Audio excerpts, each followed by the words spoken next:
Greetings and welcome. This is Rajiv Makhni. This is show 2 from IFA in Berlin, Germany, and we are about to get started on an epic journey, which is of course the second one, our last one out here.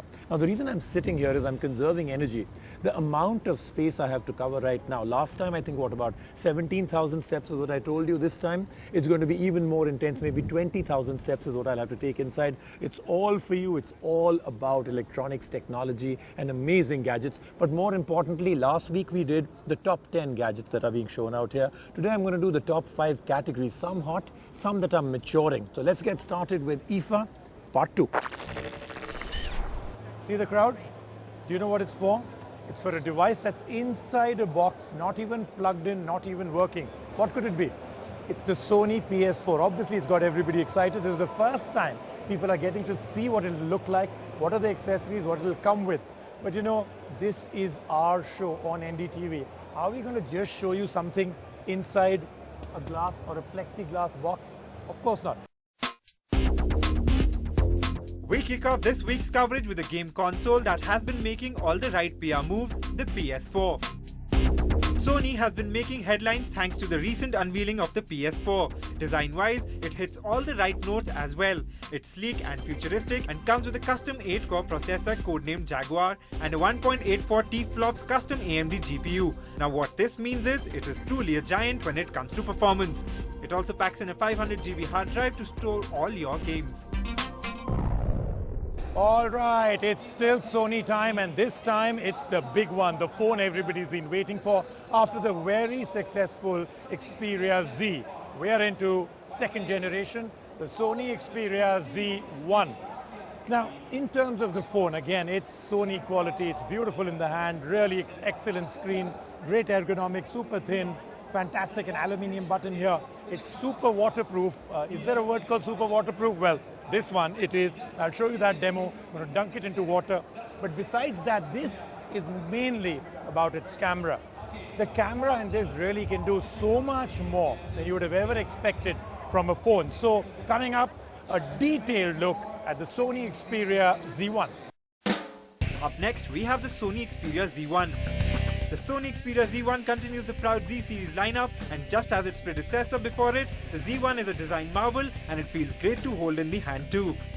The high-quality 5-inch 1920 by 1080 Full HD display is the obvious highlight here with rich colors and sharp contrast. Another standout is the 20.7 megapixel camera, which brings Sony's camera pedigree into a smartphone. Other specs include a quad-core 2.2 GHz Snapdragon 800 SoC with 2GB of RAM and 16GB of onboard storage.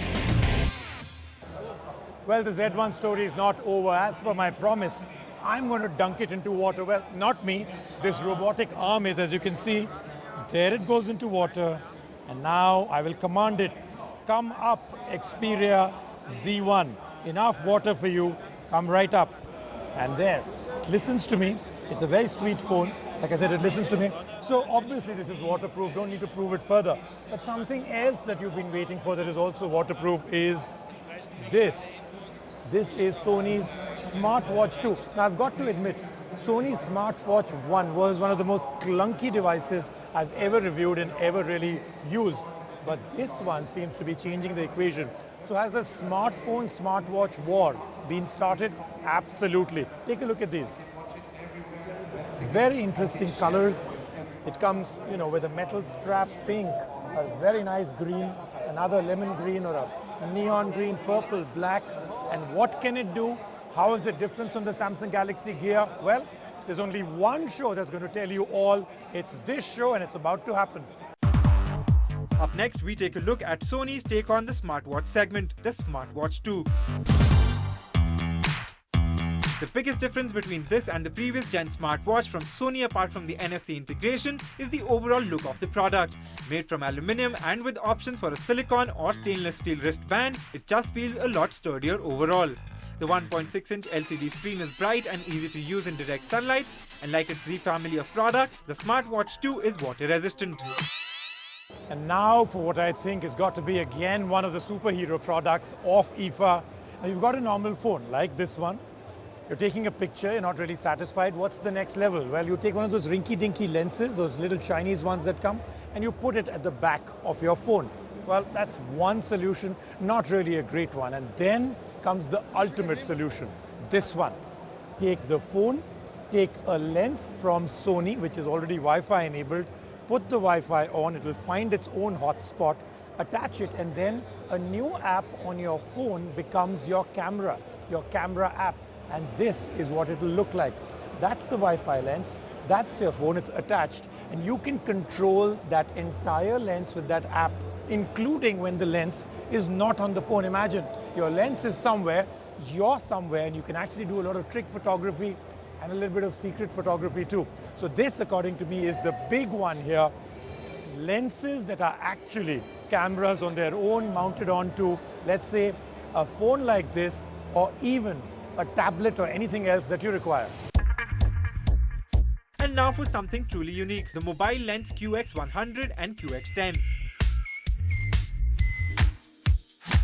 Quite literally a tour de force of out-of-the-box thinking, the Sony QX100 and the QX10 are lenses at first glance, but these are actually fully featured cameras stuck inside this lens body. These attach to your smartphone via Wi-Fi, and using an app can be controlled for your high-quality photography needs.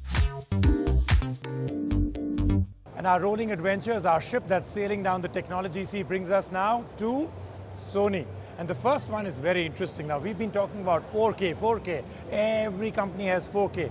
But what happens to the source? You can upscale, but beyond that, don't you need a native 4K experience to really push the boundaries of your newly bought 4K TV? That's where Sony plugs the gap. Here it is. I again showed you a very crude prototype of this at CES in January. Now, it's ready for mainstream.